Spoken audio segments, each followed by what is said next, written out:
And I want to be clear, my concern is prospective, is with where we go from here. Right.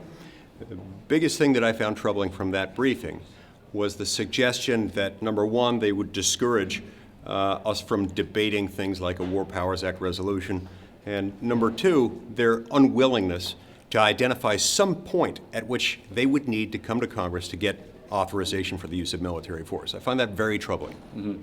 And do you hope that by supporting the War Powers resolution that Senator Kaine has offered, you can send that message legislatively? Well, yeah. I mean, that's the whole point of the War Powers Act. It's the whole point of any resolution filed under the War Powers Act. It's why I teamed up with Bernie Sanders and a bunch of Democrats and a handful of Republicans dealing with the war in Yemen. That was an undeclared war. It's an unconstitutional war. It's a war in which I don't believe we have any interest, and yet we're fighting as a co-belligerent alongside the Kingdom of Saudi Arabia-led coalition against the Houthi rebels in a civil war half a world away. Here again, this is an issue that's neither Republican nor Democratic. It's neither liberal nor conservative. This is simply a constitutional issue, one involved with deciding which branch of government takes us to war. Senator Graham has obviously a very different view on this. He says you and Senator Paul are wrong constitutionally on this, and that what you're pushing for is essentially to have Congress act as commander-in-chief. That's nonsense. He's got it exactly backwards. Look, I love Lindsey Graham. He's my colleague. He's the chairman of my committee, and I love working with him. I agree with him on a number of issues. He is mistaken insofar as he has said what you just described. In no way, shape, or form is Congress pushing back on presidential use of the war power and infringement on the president's commander-in-chief power. There's naturally some tension between where the war power ends and the commander-in-chief power begins.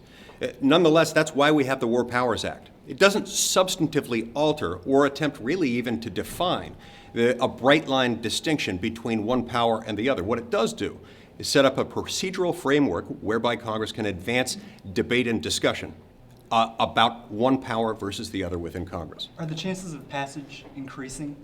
I believe so. Look, we got a War Powers Act resolution passed in the last year with regard to Yemen. First time in the 45, now 46-year history of the War Powers Act that has happened. Now, that was vetoed. We failed to achieve the votes necessary to override the veto. But in this instance, I think the American people are understandably concerned about war. And keep in mind, the resolution sponsored by Senator Kaine, as he's going to amend it and as I'm going to co-sponsor it, doesn't speak to the attack that occurred a week ago Friday. It speaks rather to conduct moving forward. It speaks to whether there is any action, any military action taken against Iran. And it says that that needs to be backed up either by a declaration of war or an authorization for the use of military force, or it needs to be backed up by the president's inherent Article 2 power to respond to an actual or imminent attack on the United States. That's not unreasonable. It's what the American people expect, and it's what the Constitution requires. Are you out there lobbying some of your Republican colleagues to join with you on the war? Of course, always.